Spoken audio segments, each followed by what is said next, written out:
اگر میں آپ سے کہوں کہ قرآن کی ایک ایسی صورت ہمیں صرف جنگ ہی نہیں بلکہ فتح کے پیچھے چھپی ہوئی اصل طاقت بھی بتاتی ہے تو کیا آپ جاننا چاہیں گے وہ طاقت کیا ہے؟ تعارف۔ السلام علیکم ورحمۃ اللہ وبرکاتہ۔ آج ہم بات کریں گے قرآن مجید کی ایک نہایت اہم سورت الانفال کے بارے میں۔ یہ قرآن کریم کی 8ویں سورت ہے اور اس میں خاص طور پر غزوہ بدر کے واقعات، مسلمانوں کی آزمائش، اللہ کی مدد، اطاعت، اتحاد، صبر اور اللہ پر توکل جیسے انتہائی اہم موضوعات بیان کیے گئے ہیں۔ سورت الانفال ہمیں یہ سمجھاتی ہے کہ کامیابی صرف تعداد، طاقت یا ظاہری وسائل سے نہیں ملتی، بلکہ اصل کامیابی اللہ کی اطاعت، تقوی، صبر اور درست نیت سے آتی ہے۔ مرکزی موضوع: اگر سورت الانفال کے مرکزی پیغام کو چند الفاظ میں بیان کریں تو وہ یہ ہے: اللہ کی اطاعت، آپس کا اتحاد، صبر و استقامت اور اللہ کی مدد پر یقین۔ سورت کے آغاز ہی میں مال غنیمت کے معاملے کا ذکر آتا ہے، لیکن اس کے فوراً بعد اہل ایمان کی صفات بیان کی جاتی ہیں، یعنی اصل توجہ صرف دنیاوی فائدے پر ہی نہیں بلکہ ایمان اور اللہ سے تعلق پر ہونی چاہیے۔ غزوہ بدر کا واقعہ۔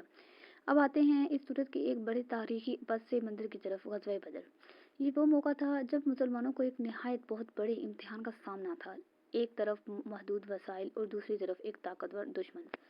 ظاہری حالات مسلمانوں کے حق میں آسان نہیں تھے، لیکن اللہ تعالیٰ نے ان کی مدد فرمائی۔ یہ واقعہ ہمیں ایک بہت بڑا سبق دیتا ہے: جب انسان اپنی ذمہ داری پوری کرتے ہوئے اللہ پر بھروسہ کرتا ہے تو وہ ایسے حالات میں بھی ثابت قدم رہ سکتا ہے جہاں بظاہر کامیابی کے امکانات بہت کم نظر آتے ہوں۔ لیکن یہاں ایک اہم بات سمجھنا ضروری ہے: سورت الانفال ہمیں صرف ایک تاریخی جنگ کی کہانی سنانے کے علاوہ نہیں ہے، بلکہ یہ ہمیں آج کی زندگی کے اصول بھی سکھاتی ہے۔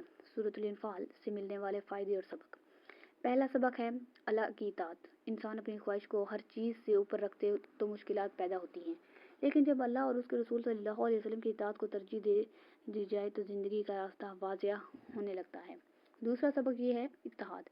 قرآن مجید ہمیں باہمی اختلافات سے بچنے کی تعلیم دیتا ہے، کیونکہ جب لوگ آپس میں لڑتے جھگڑتے ہیں تو ان کی طاقت کمزور ہو جاتی ہے۔ آج ہم اپنی زندگی میں بھی دیکھ سکتے ہیں کہ گھروں، دوستوں کا حلقہ یا کوئی بھی ٹیم، اگر ہر شخص صرف اپنی ہی بات منوانا چاہے تو کامیابی مشکل ہو جاتی ہے۔ تیسرا سبق صبر۔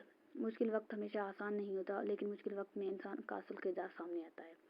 چوتھا سبق اللہ پر توکل۔ توکل کا مطلب یہ نہیں کہ انسان کوشش چھوڑ دے، بلکہ انسان اپنی پوری کوشش کرے، صحیح راستے اختیار کرے اور نتیجہ اللہ پر سپرد کر دے۔ ایک بہت خوبصورت پیغام۔ سورت الانفال ایک اہم پیغام یہ بھی ہے کہ کامیابی ملنے کے بعد انسان کو مغرور نہیں ہونا چاہیے۔ فتح، طاقت اور کامیابی انسان کی اپنی ملکیت نہیں، یہ اللہ کی طرف سے آزمائشیں بھی ہو سکتی ہیں۔ اس لیے کامیابی کے وقت شکر اور عاجزی اور مشکل وقت میں صبر اور توکل ہی یہی مومن کا راستہ ہے۔ آج ہماری زندگی میں اس کا اطلاق۔ اب ذرا خود سے سوال کریں کہ کیا ہم مشکل وقت میں فوراً مایوس ہو جاتے ہیں؟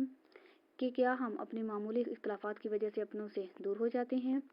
کیا ہم کامیابی کا کریڈٹ صرف اپنی قابلیت کو دیتے ہیں؟